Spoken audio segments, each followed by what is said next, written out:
ایک پروپیگنڈا بھی کیا جا رہا ہے. کیسے رائے صاحب دیکھتے ہیں خان صاحب کی ان 4 نکات کو جو انہوں نے پاکستان کی سیاست اور پھر اسٹیبلشمنٹ جو اس وقت سیاست کے میدان میں ہمیں نظر آ رہی ہے انہیں پیغام دیا, اور پھر دوسری طرف سے بھی برف جو ہے وہ پگھل رہی ہے؟ جی رائے صاحب. دیکھیں ہاشمی صاحب, آپ نے جو سوال کیا اس کے جواب میں 3 بڑی بریکنگ نیوز چھپی ہوئی ہیں, اور ایک بریگیڈیئر کی شہادت کے متعلق جو بڑی ایک المناک خبر آئی ہے, کیونکہ یہ کوئی عام شہادت نہیں ہے, اور اس کے متعلق اب انڈین میڈیا ایک بہت بڑا کلیم کر رہا ہے. یہ خبر بھی اپنے ویورز کے سامنے رکھتے ہیں, کیونکہ ایک ریٹائرڈ بریگیڈیئر ہیں, بریگیڈیئر حمزہ, ان کو 48 گھنٹے پہلے پاکستان کے اندر شہید کیا گیا. یہ اپنی فیملی کے ساتھ ٹریول کر رہے تھے, ان کی اہلیہ بھی ان کے ساتھ تھی, ان کے بچے بھی ان کے ساتھ تھے. ان کو پاکستان کے اندر ان کی کار کو ٹارگٹ کر کے فائرنگ کر کے ان کو شہید کیا گیا. ان کی اہلیہ کو زخم آیا ہیں, اسی طرح ان کے جو دیگر اہل خانہ ہیں ان کو زخم آیا ہیں. لیکن جو ان کے قاتل تھے جنہوں نے ان کو شہید کیا, انہوں نے فیملی سے کوئی لوٹ مار نہیں کی. اس کا مطلب یہ ہے کہ یہ ایک ٹارگٹ کلنگ کی واردات تھی, اور اس کا مقصد لوٹ مار نہیں تھا. اور ٹارگٹ کلنگ کی عام وارداتوں میں بھی لوٹ مار بھی ساتھ کر لی جاتی ہے کہ چلے ٹارگٹ کلنگ ہو رہی ہے, ساتھ لوٹ مار بھی کر لی جائے. اب بریگیڈیئر حمزہ کے متعلق جو کلیم کیا جا رہا ہے, جو دعویٰ کیا جا رہا ہے انڈین میڈیا کی جانب سے, جس میں انڈیا کا جو پریمیئر میڈیا ہے, جو پرائم میڈیا ہے, پرائم ٹائم چینل جو ہیں, وہ یہ کہہ رہے ہیں کہ بریگیڈیئر حمزہ جو ہیں یہ مقبوضہ کشمیر میں ایک آپریشن ہوا تھا,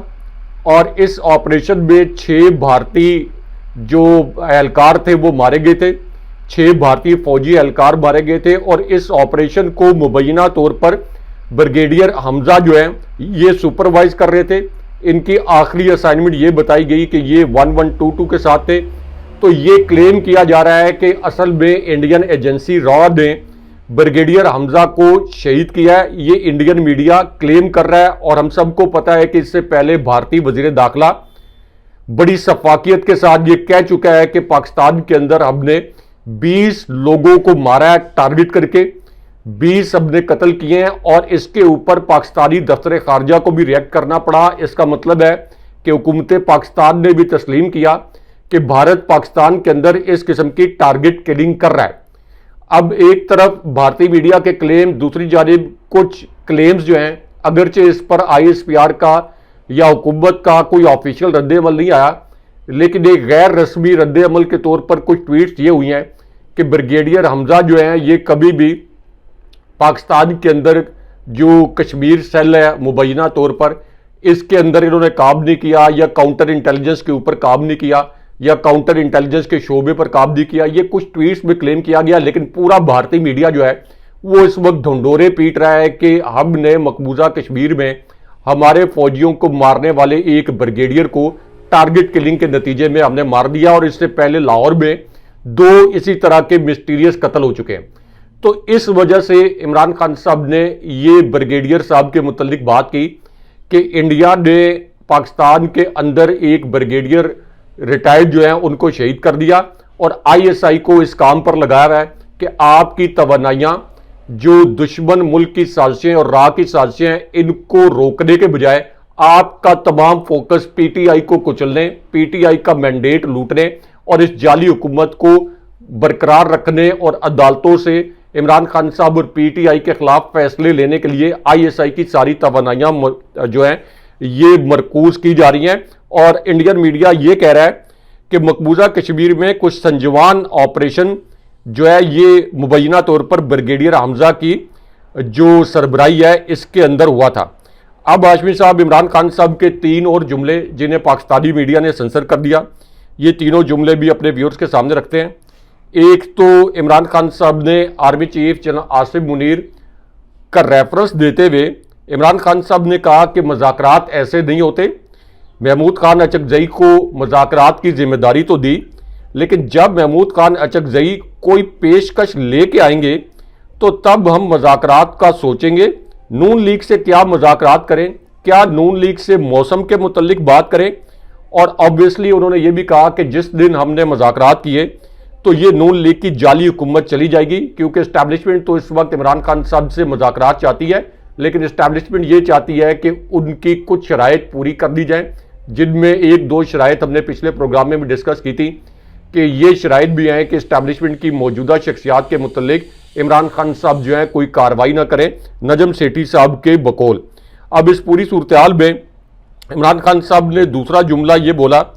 کہ ملک اس وقت بدترین بحران کا شکار ہے، موجودہ حکومت ملک میں سرمایہ کاری کا ماحول نہیں بنا سکی، ملک کو سرجری اور مینڈیٹ والی حکومت کی ضرورت ہے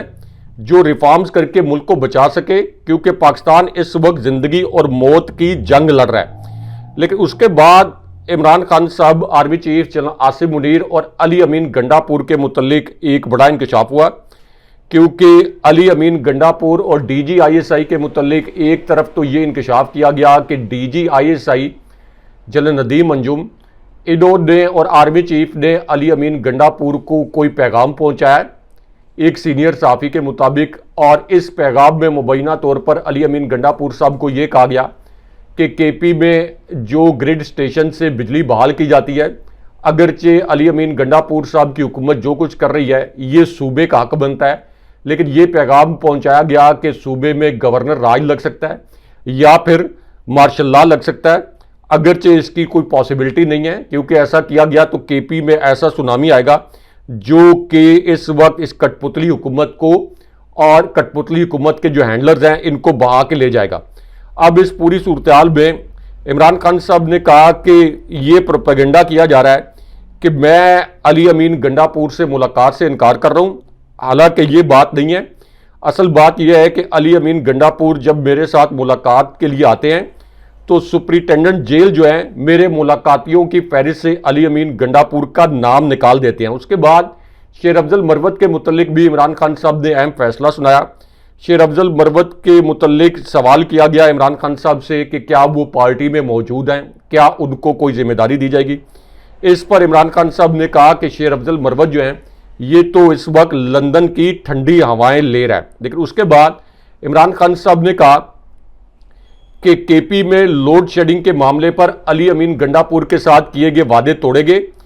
اس کے بعد عمران خان صاحب نے army chief general Asim Munir اور اپنے سیل کے متعلق بھی ایک انکشاف کیا۔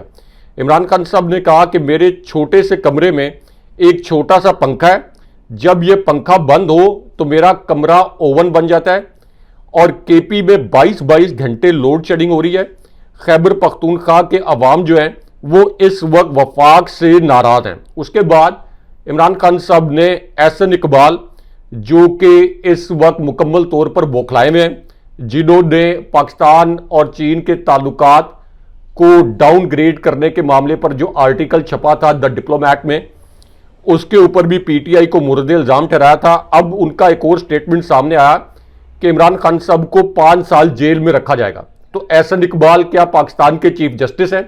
احسن اقبال کیا لاہور ہائی کورٹ کے چیف جسٹس ہیں؟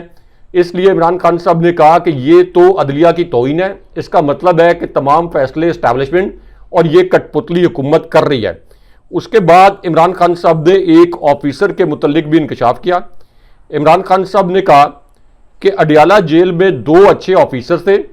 ان میں ایک ڈپٹی سپرنٹینڈنٹ محمد اکرم اور اسی طرح اسسٹنٹ سپرنٹینڈنٹ بلال، یہ دونوں اچھے افسران تھے، لیکن ان کو اڈیالہ جیل سے تبدیل کر دیا گیا۔ یہ بریکنگ نیوز 2 ٹوک کے پلیٹ فارم پر میں گزشتہ روز بریک کر چکا ہوں، لیکن عمران خان صاحب نے اس کی تصدیق کر دی۔ اس وقت ہمارے کچھ ویورز کہہ رہے تھے کہ یہ خبر درست نہیں ہے، لیکن عمران خان صاحب نے خود تصدیق کر دی کہ ان دونوں افسران کو تبدیل کیا گیا۔ لیکن اس کے بعد عمران خان صاحب نے اسٹیبلشمنٹ کو مخاطب کیا، یعنی army chief general Asim Munir, establishment اور شہباز شریف کو، اور عمران خان صاحب نے کہا کہ جس شخص نے فراڈ الیکشن کروائے وہ ہمیں کیسے انصاف دے سکتا ہے۔ شہباز شریف کے 5، نواز شریف کے 4، مریم نواز کے 2 اور زرداری کے 10 مقدمات نئے قانون بنا کر ختم کرائے گئے۔ NRO 2 میں بہت بڑا فراڈ پکڑا گیا ہے۔ ایسی ترامیم کی گئیں جو کہ بنانا ریپبلک میں بھی نہیں کی جاتی۔ اس کے بعد عمران خان صاحب نے کہا کہ بھارت نے ہمارے ایک بریگیڈیئر کو پاکستان میں شہید کر دیا، لیکن ISI کی ڈیوٹی اسٹیبلشمنٹ نے صرف یہ لگائی ہوئی ہے کہ عمران خان صاحب کے خلاف فیصلے کیسے لینے ہیں اور پی ٹی آئی کو کیسے کچلنا ہے؟ راجہ صاحب یہ جو پلان عمران خان کو جیل میں رکھنے کا بنایا گیا ہے، اس سے پہلے بھی آپ کو یاد ہوگا کہ احسن اقبال کی سٹیٹمنٹ سے پہلے بھی لوگ یہ کہتے رہے کہ اگر آپ پاکستان کی ترقی کی بات کریں گے تو عمران خان کو جیل میں ہی رکھنا ہے۔ احسن اقبال سے پہلے بھی نون لیگ یہ بات کر چکی ہے کہ ہمیں اپنے 5 سال پورے کرنے ہیں۔ راجہ صاحب احسن اقبال نے ایک اور بھی بات کہی تھی کہ مذاکرات نہیں ہو سکتے اور عمران خان کو انتظار کرنا ہوگا اگلے 5 سالوں کا، یعنی 2029 سے پہلے کسی قسم کے مذاکرات نہیں ہوں گے، اور اگر کوئی بات کرنا چاہتا ہے تو وہ وہیں پر رہے جہاں پر وہ اس وقت موجود ہے، یعنی خان صاحب کی طرف ان کا اشارہ تھا اور جیل کی طرف انہوں نے منہ کر کے یہ بات کہی۔ اور دوسری طرف کوششیں پچھلے 1 برس کے اندر بہت ساری ہوئی عمران خان کو جیل میں رکھنے کے حوالے سے، عمران خان کی سزاؤں پر عمل درآمد، عمران خان پر جھوٹے مقدمات نئے سے نئے بنائے گئے، عمران خان پر جو 4 مقدمات میں سزائیں دی گئی اب ان کا بھی آہستہ آہستہ ڈراپ سین ہو رہا ہے۔ لیکن کوشش ابھی بھی یہی ہے کہ عمران خان اگر جیل سے باہر آئے تو پھر ہمارے جیل میں جانے کا وقت ہو جائے گا۔ رائے صاحب انہوں نے جو اسٹریٹجی اپنائی ہے وہ بڑی خطرناک ہے، اور القادر ٹرسٹ کیس کے اندر سماعت آہستہ آہستہ آگے بڑھ رہی ہے، اور مکمل سماعت یعنی جو ہم نے سائفر کے اندر دیکھا یا دیگر کیسز کے اندر دیکھا، عدت میں نکاح کا کیس جو تھا، خان صاحب کے مقدمات کو رات دن چلایا گیا۔ جو عدت میں نکاح کا جو کیس ہے اس میں جب یہ بتایا گیا کہ جناب 12 گھنٹے 2 دن سماعت ہوئی اور رات تک سماعت ہوتی رہی اور پھر اس کے بعد فیصلہ آ گیا، اس کے اوپر جج صاحب بھی مسکرائے اور انہوں نے حیرانگی کا اظہار کیا۔ لیکن اب اسٹریٹجی یہ ہے کہ کیسز کو ان کی لائف ہے اس کے حساب سے چلایا جائے، اور اگر کیسز کو جلدی چلایا گیا تو یقیناً پھر وہی حال ہوگا جو دیگر مقدمات کا ہو رہا ہے۔ لیکن اس میں صاحب ایک اور بھی ایلیمنٹ ہے، اور وہ یہ ہے کہ عمران خان کو زیادہ سے زیادہ جیل کے اندر رکھنا ہے۔ اگر 50 القادر ٹرسٹ کیس کے اندر گواہ موجود ہیں تو پھر وہ سلو اینڈ اسٹڈی اس لیے بھی چل رہے ہیں کہ جتنا ڈیلے ہوگا اتنی دیر عمران خان جیل کے اندر رہیں گے، اور میرا خیال ہے کہ اسی طرح انہوں نے بجٹ بھی نکالنا ہے، انہوں نے باقی معاملات کو بھی دیکھنا ہے۔ اور جو سب سے حیران کن بات ہے رائے صاحب، جو میں پچھلے 48 گھنٹوں میں جو ڈیولپمنٹس ہوئی ہیں پاکستان کی ایک عدالت کی طرف سے، یہ بہت ہی اہم ہے، کیونکہ رائے صاحب اب لگ یہ رہا ہے کہ جہاں تک تعلق ہے مریم نواز کی حکومت کا، شاید اس کے گھر جانے کا وقت ہو گیا ہے۔ رائے صاحب لاہور ہائی کورٹ کے جسٹس انوار ہیں، اور ان کا یہ خیال تھا کہ chief justice Lahore high court Malik Shahzad صاحب کو ایلیویٹ کر دیں گے تو حالات آسان ہو جائیں گے۔ لیکن اب پنجاب کے اندر بھی ایک بڑی ڈیولپمنٹ ہوئی ہے، اور شہزاد ملک صاحب نے سپریم کورٹ جانے سے پہلے کیا کام کیا۔ ایک تو رائے صاحب جو فیصلہ انہوں نے دیا being chief justice Lahore high court, انہوں نے جاتے جاتے الیکشن ٹربیونل میں جو سماعت کے لیے کیس بھیجا تھا وہ جسٹس انوار حسین کے پاس، اب اس پہ انہوں نے ایک تحریری حکم نامہ بھی جاری کیا، اور یہ پاکستان تحریک انصاف کو ریلیف کا پہلا قدم ہے۔ الیکشن ٹربیونل نے لاہور کے صوبائی حلقوں PP 159, 165 اور 147 اور قومی اسمبلی کے حلقوں 126, 117 اور 128 کے تمام امیدواروں اور الیکشن کمیشن سے تمام ریکارڈ بشمول فارم 48, 46, 45 اور بیان حلفی طلب کر لیا ہے۔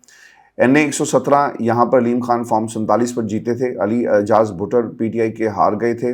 اور فارم 47 پر وہ جیتے، ان کو فارم 45 کے مطابق علی اعجاز جو ہیں وہ جیتے۔ NA 126 سے یہاں سے ملک سیف الملوک کھوکھر اور فارم 47 پر انہیں جتوایا گیا، اور توقیر عباس کھوکھر دوسرے نمبر پر آئے۔ NA 128 سے سلمان اکرم راجہ جیتے، لیکن اون چودھری آپ کے سامنے ہے کہ ریزلٹس کیا آئے۔ پھر NA 118 سے الیکشن ٹربیونل نے حمزہ شہباز کو حلقے کے بھی فارم 45 طلب کر کیے، اور جسٹس انوار حسین نے سنی اتحاد کونسل کی عالیہ حمزہ کی درخواست پر سماعت کی ہے۔ الیکشن ٹربیونلز نے اوریجنل فارم 45، فارم 46 اور فارم 47 اور بیان حلفی بھی اب مانگ لیے ہیں۔ PP 159 اس حلقے سے مریم نواز شریف کو جتوایا گیا۔ PTI کے مہر شرافت علی نے یہ رزلٹ چیلنج کیا۔ اس حلقے کے بھی فارم 45 مانگے گئے ہیں۔ اگر فیصلہ مریم کے خلاف آیا تو مریم نواز نااہل ہو جائیں گی اور ان کی سیٹ جو ہے رائے صاحب چلی جائے گی۔ اب ان کے پاس اسٹریٹجی یہ ہے کہ جس طرح انہوں نے جسٹس جہانگیری کے خلاف ایک ریفرنس بھیجا، اور شاید اب ان کے خلاف بھی ریفرنس اسی طرح کا تیار کر کے الیکشن کمیشن کو کہا جائے کہ جناب ان کو بدلیں، کیونکہ یہ بھی بہت جلدی سے فیصلہ جو ہے وہ کر رہے ہیں۔ اس میں رائے صاحب ایک تو الیکشن کمیشن نے جو فارم 45 بنا کر اپنی ویب سائٹ پر اپلوڈ کر کے 4 گھنٹے بعد ہٹائے، وہ اتنے بیہودہ تھے کہ نواز شریف جو 80,000 کی لیڈ سے باہر جو ہار رہے تھے، اب 14 ووٹوں کو 240 اور 18 کو 808 بنا کر یاسمین راشد کو جتوایا گیا۔ اس پر الجزیرہ کی رائے صاحب رپورٹ بھی ہے، لیکن جو لاہور ہے، جو پنجاب ہے، وہ نواز شریف کے ہاتھ سے مجھے تو نکلتا ہوا نظر آ رہا ہے۔ رائے صاحب دیکھیں ہاشمی صاحب، ایک اور بریگیڈیئر کے متعلق بھی ایک بڑی المناک خبر آئی ہے اور ان کی ویڈیو بھی اس وقت وائرل ہے۔ اب یہ جو بریگیڈیئر ہیں، انہوں نے یہ انکشاف کیا ہے اور یہ الفاظ بولے کہ میں نے بطور فوجی میں نے اپنے محکمے کی اتنی خدمت کی، اس کے باوجود مجھے بھی 5 دن تک میرے محکمے نے اغوا کر کے رکھا۔ یعنی بریگیڈیئر صاحب کہہ رہے ہیں کہ میں نے فوج کی پوری زندگی خدمت کی، فوج نے مجھے 5 دن اغوا رکھا۔ اس کے بعد انہوں نے کہا کہ ہم حکومت میں تھے تو خواجہ آصف پرانے تعلقات نکالتے تھے، تکلیف یہ ہے کہ جس تھالی میں کھاتے ہیں اسی میں سوراخ کرتے ہیں۔ اور بریگیڈیئر ریٹائرڈ اسلم گھمن نے اب یہ انکشاف کیا ہے کہ ان کو بھی اسٹیبلشمنٹ نے 5 دن اغوا رکھا، اور اس سے پہلے میجر ریٹائرڈ طاہر صادق بھی یہ کہہ چکے ہیں کہ میں نے پوری زندگی فوج کی خدمت کی، لیکن میرے ساتھ جو سلوک کیا گیا اس کے متعلق میں امیجن نہیں کر سکتا تھا کہ اس قسم کا سلوک جو ہے یہ میرے ساتھ کیا جائے گا۔ اب اسی پوری صورتحال میں ISI ایک اعلیٰ جج اور عمران خان صاحب کے متعلق بھی ایک اہم خبر اور ایک جو بڑی گھناؤنی واردات کی جا رہی ہے، جس کے متعلق پاکستانی میڈیا نے آپ یہ کہہ لیں کہ کوئی خبر نشر نہیں کی، اس کے متعلق اپنے ویورز کو بتاتے ہیں۔ اب یہ جو نئی گھناؤنی واردات کی جا رہی ہے، یہ ایک ایسی صورتحال میں کی جا رہی ہے جب ایک طرف تو جو آپ کی اسلام آباد ہائی کورٹ کے جج صاحبان ہیں، انہوں نے ISI کی عدالتی امور میں مداخلت کے متعلق ایک خط لکھا، اور یہ جو خط لکھا گیا اس میں بتایا گیا کہ کس طریقے سے ISI عدالتی امور میں مداخلت کر رہی ہے، اور اس کے بعد پھر جسٹس جہانگیری، جسٹس بابر ستار اور اسی طرح جو دیگر جج صاحبان ہیں، جسٹس اسحاق سمیت، یہ سب ڈٹ گئے، اور اسٹیبلشمنٹ کو پتہ لگ گیا کہ اب یہ جو جج صاحبان ہیں یہ ہمارا ایک حکم یا ہمارے احکامات ماننے کے لیے تیار نہیں ہیں۔ اب ایک اور منصوبہ لانچ کیا گیا ہے، اور وہ منصوبہ یہ ہے کہ ایک کوئی آئینی ترمیم لائی جائے، اور اس کے ذریعے ہائی کورٹ کے جو جج صاحبان ہیں ان کو ایک ہائی کورٹ سے دوسری ہائی کورٹ میں ٹرانسفر کیا جا سکے۔ اور اس منصوبے کے تحت اسلام آباد ہائی کورٹ کے یہ جو 6 جج صاحبان ڈٹ گئے ہیں، جس میں جسٹس محسن اختر کیانی بھی ہیں، جنہوں نے ISI کے سیکٹر کمانڈر اور ملٹری انٹیلیجنس کے سیکٹر کمانڈر کو اس سے پہلے طلب کیا تھا، تو اب منصوبہ یہ ہے کہ ان جج صاحبان کو ایک آئینی ترمیم کے ذریعے کسی اور ہائی کورٹ میں ٹرانسفر کر دیا جائے، 2 کر کے، تاکہ اسلام آباد ہائی کورٹ میں کوئی مضبوط بینچ نہ بن سکے، اور جب کوئی مضبوط بینچ نہ بن سکے تو جسٹس عامر فاروق کی مرضی کے بینچ بنے، اور جسٹس طارق جہانگیری کا جو ٹرائیبیونل ہے، جس طرح سے وہ اسلام آباد کی 3 نشستیں میرٹ پر اور انصاف پر تحریک انصاف کو واپس دے سکتا ہے، تو اس طرح کے اقدامات سے بچا جا سکے، اس لیے اب ایک تو گھناؤنا منصوبہ جو ہے یہ اس قسم کا بنایا گیا۔ دوسری جانب جو جاوید چودھری صاحب ہیں، انہوں نے یہ انکشاف کیا ہے یا یہ دعویٰ کیا ہے کہ ہاں DG ISI اور آرمی چیف کا براہ راست علی امین گنڈا پور صاحب سے رابطہ ہوا ہے، اور علی امین گنڈا پور صاحب کو مبینہ طور پر یہ میسج دیا گیا ہے کہ ہم یا تو KP میں گورنر راج لگا دیں گے یا مارشل لا لگا دیں گے، لیکن ظاہر ہے کہ اگر ایسا کیا گیا تو پھر ایسا ایک سونامی آئے گا جس کے سامنے کوئی بھی کھڑا نہیں ہو سکے گا، کوئی پولیس، کوئی رینجرز، کوئی الیکشن کمیشن، کوئی جسٹس فائز، کوئی جسٹس عامر فاروق، کوئی اسٹیبلشمنٹ جو ہے اس سونامی کے سامنے نہیں کھڑی ہو سکے گی۔ تو آزاد کشمیر کے واقعات سے پہلے ہمیں یہ سبق سیکھنا ہوگا۔ راج صاحب، پنجاب کے اندر دفعہ 144 لگائی گئی ہے اور پاکستان تحریک انصاف کے خلاف زبردست قسم کا کریک ڈاؤن کیا جا رہا ہے، اور چونکہ حماد اظہر اور پنجاب کے اندر اس کے باوجود ہم نے ریلیوں کو نکلتے ہوئے دیکھا ہے۔ آپ کو یاد ہوگا کہ خان صاحب متعدد دفعہ جو قائدین ان کو ملنے گئے، انہوں نے پنجاب میں نہ نکلنے کے حوالے سے اپنی ریزرویشنز کا اظہار کیا، اور لوگوں کو موبلائز کرنے کے حوالے سے PTI کے جتنے بھی کارکنان ہیں، PTI کے جتنے بھی سیاسی قائدین ہیں، انہیں ٹاسک دیا گیا، خاص طور پہ پنجاب کے اندر لوگوں کو روکا گیا ہے۔ جو خبریں پنجاب سے آ رہی ہیں، اس کے باوجود لوگ نکلے اور انہوں نے عمران خان اور قیدی نمبر 804 کے ساتھ اظہاری یکجہتی کیا ہے، راج صاحب یہ حالات اگر کوئی یہ سمجھتا ہے کہ دفعہ 144 لگا کر لوگوں کو دبا دیا جائے گا اور مریم کے خلاف احتجاج نہیں ہوگا، آپ 1 مہینہ 2 مہینے 3 مہینے پاکستان کی عوام کو روک سکتے ہیں، آپ اپنے ایک پورے ٹرنیور میں بھی روک سکتے ہیں، لیکن لوگ اب رکیں گے نہیں، کیونکہ یہ جو بجٹ اور مہنگائی پاکستان کی عوام کو جس طرح ان کے اوپر یہ بلوں کے جو بم گرائے جا رہے ہیں اور ٹیکسز کی جو بھرمار کی گئی، اس سے پاکستان کی عوام اب حکومت چاہے پنجاب کی ہو یا وفاق کی یا سندھ کی، یہ اس کا بے ریئیکشن جو ہے وہ ضرور آئے گا۔ رائے صاحب دیکھیں ہاشمی صاحب، ایک تو اسٹیبلشمنٹ اور عمران خان صاحب کے متعلق ایک اہم خبر اور بھی ہے، دوسری جانب عدت کیس کے حوالے سے بھی ایک اہم خبر یہ ہے کہ خاور مانیکا، جنہوں نے پہلے بھی عدت کیس سے فرار اختیار کرنے کی کوشش کی تھی اور عملاً وہ فرار ہو گئے تھے، اب دوبارہ وہ یہ کہہ رہے ہیں کہ عدت کیس کی سماعت ہی نہ ہو